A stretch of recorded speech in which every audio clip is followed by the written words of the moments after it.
chapter 1 of our human relations book. We're going to jump into part 1, which will tell us a little bit about what human relations is, why it's useful, and then we are going to talk a little bit about how we came to be where we're at today, starting in the early 1900s. But first, a very profound quote from your textbook. I present myself to you in a form suitable to the relationship I wish to achieve with you. So if you ponder on that for a moment, it tells us that we're showing up differently depending on who we are interacting with, because there is a certain type of relationship we want to have with that person. And that really gives us a lot of power to think about what kind of a relationship we want to have with someone and then behave accordingly. Human relations is just what it sounds like. It is the interactions we have between or among people. And because this is taking place in a business school, we focus on the workplace, the organization. And we know that if we are able to reduce friction in our relationships, we are reducing conflict, we are reducing negative emotions, we are focusing on our values, our goals that we have together, on how we can work well together and not just be annoyed about what you say, how you do it, but rather how are we, you and I, contributing to that goal. We will be happier, so we will have personal happiness and we will be more successful, right? We will be a better employee, a more productive employee, which will actually also make us happy, right? When we do well at work, that brings happiness. It is important for companies, for organizations, that their employees can work well together. So human relations clearly matter for organizations. Organizational structures is a related concept, which is really just those lines and boxes you see, organizational charts that tell us who reports to who. So the organizational structure will give us the building block of the organization, telling us where the people, the tasks, the communication go within an organization.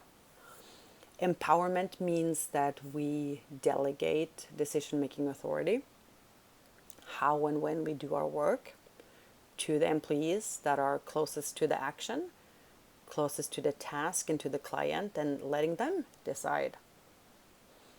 And then the total person approach, lastly on this slide, tells us that people do not drop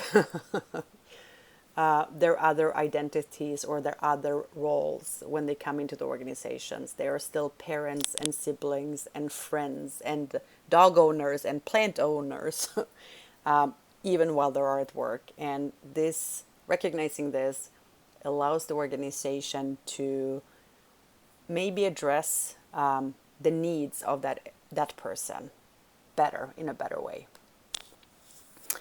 There's a blogger, Joan Harrington, that gives some tips on how we can show up with other people at work so that they can, quote unquote, like you more. And sounds a little superficial and cynical, but I think that we interact with so many people, right? We can't develop deep relationships with everyone. So even when we have these, right, superficial relationships, it's important to show up in a positive way. And the way we do that is through our body language, right? And through our communication, so that the person that we are having that interaction with know that we are a good person and that we want to do well, right? So smiling, bringing good news, speaking positively, using our body language to convey positivity, right? Showing up and being that person helps us. So I don't think it is cynical. I think this is part of how we create good relationships. So pay attention to figure 1.1 in your textbook.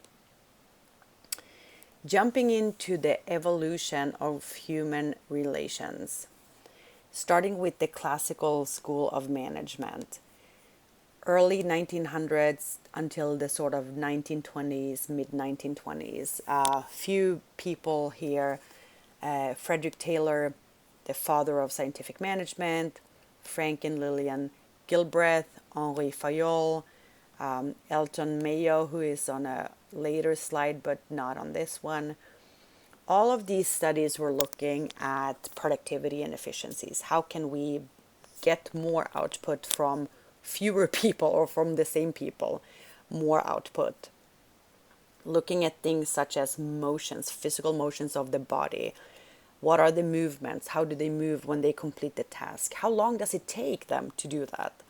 And how can we reduce the number of tasks so they can be quicker and more efficient? Using or looking at employees as tools for production, cogs in a machinery, and then realizing that, hey, that's just not really cool. People have greater needs than just being used. And so unionization started. So we saw unions come up and starting to protect workers.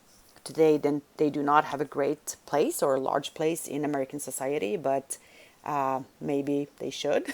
Maybe there are some companies that are not treating their workers well even today.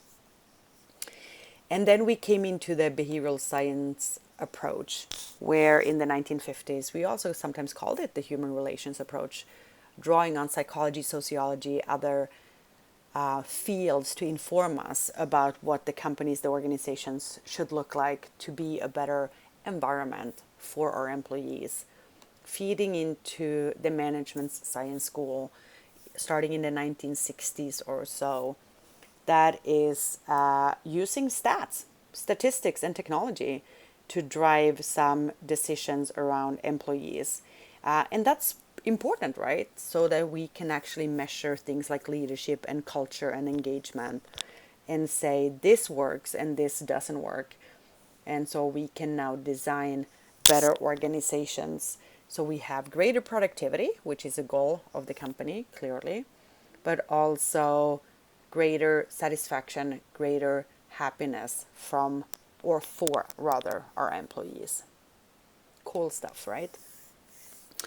Henri Fayol, one of those individuals that taught us about humans and human needs, created 14 principles of management, and I'll go through them relatively quickly, and you can read about them more deeply in your textbook.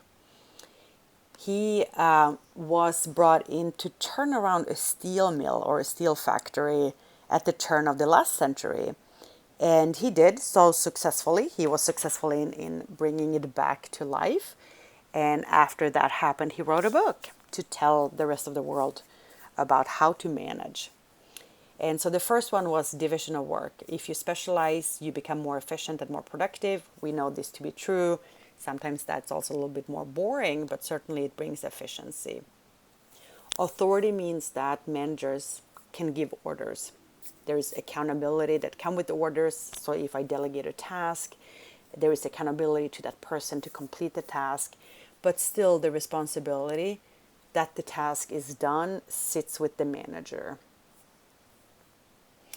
Discipline, we don't really discipline, right? You don't do the task, there's punishment, right? That's not how the world works today, in corporate America at least.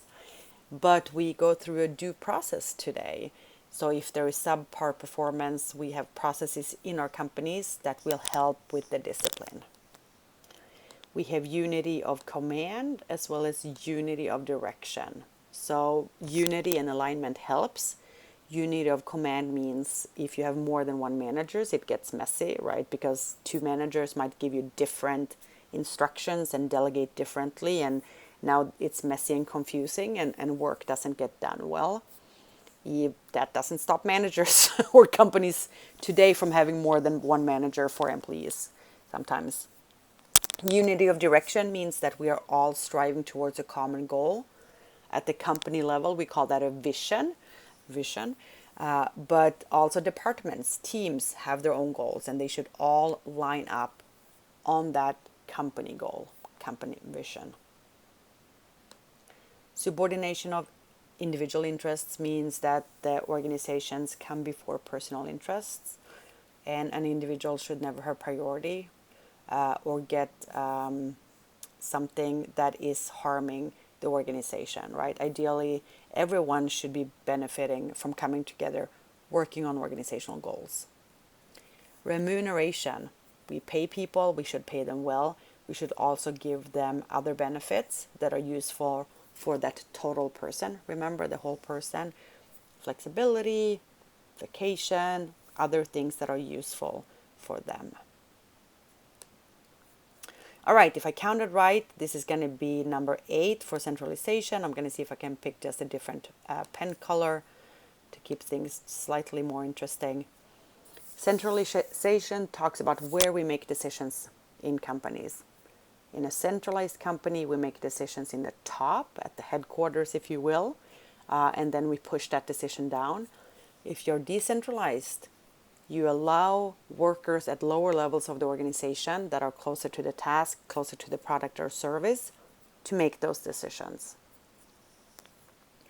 Scalar chains talks about how authority is divided among managers, right? Which manager has what authority. Also knowing that lower level managers should be informing their upper level managers and keeping them informed. Order is good. Any of you study operations, supply chain, TQM, total quality management, know that materials and people should have a place somewhere. They should be organized, and we should know where to find them. And that helps with work, yes. Like helps with our house too, right? Equity. We've studied equity, organizational justice, fairness for decades. We know that everyone needs to be treated equally, regardless of who they are.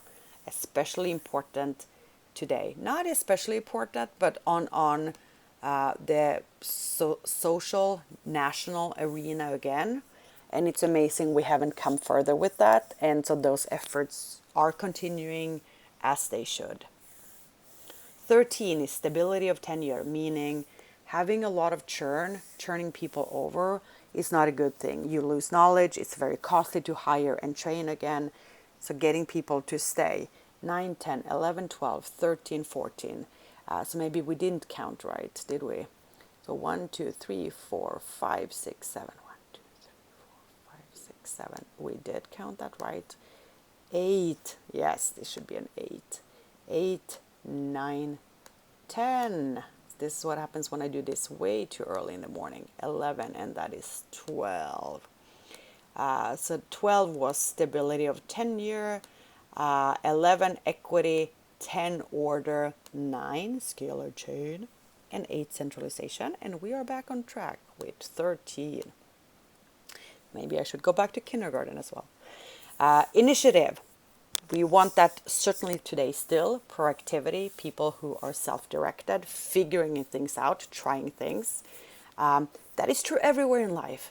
This class, other classes, filing for graduation, starting that birthday party, right? Taking initiative is a positive trait. And even if you don't have it innately in you, you can work on it. Write lists, start checking things off the list, picking up things and running with them. Lastly, we are trying my French again with Esprit de Corps. I did take French for some years. Clearly, it's been a few, but maybe I should pick it up again. Talks about harmony. Esprit de Corps is harmony. We want to have harmony and cohesion at work, and something we all should strive towards. So Elton, Mayo, and his colleagues were studying the physical work environment at the Hawthorne plant. It was an electrical plant, and they were checking things out such as lighting and temperatures, having the factory room be dimmer or brighter, having the temperature be colder or warmer, and trying to figure out what was the optimal sort of physical environment for those employees so that they could be, again, more productive, right? And what they found was that regardless of what they did, didn't matter if they made it warmer or colder, all of these changes to the environment increased the productivity during the study. Wow, that's crazy, right? You're now in a colder room and you're still more productive. And the conclusion in the study, which came to be known as the Hawthorne effect, is that people were just thrilled that they were being observed because they felt now that their company, the organization was finally, maybe not finally, but that they were paying attention to them and caring about them. And so being cared about and receiving attention, even if sort of the physical stuff or other things is not there, is known still to this day as the Hawthorne effect. And clearly we can think about what the conclusion of that is, right? People want to be cared about. People want to know that we care about them.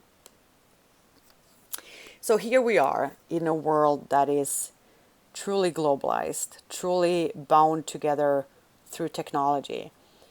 We can reach to any corner of the world and talk to anybody right now, right? You are listening. I'm in California, and you're listening to this from India, from China, from Sri Lanka, from Spain, maybe. I don't have that many viewers from Spain, but you could be.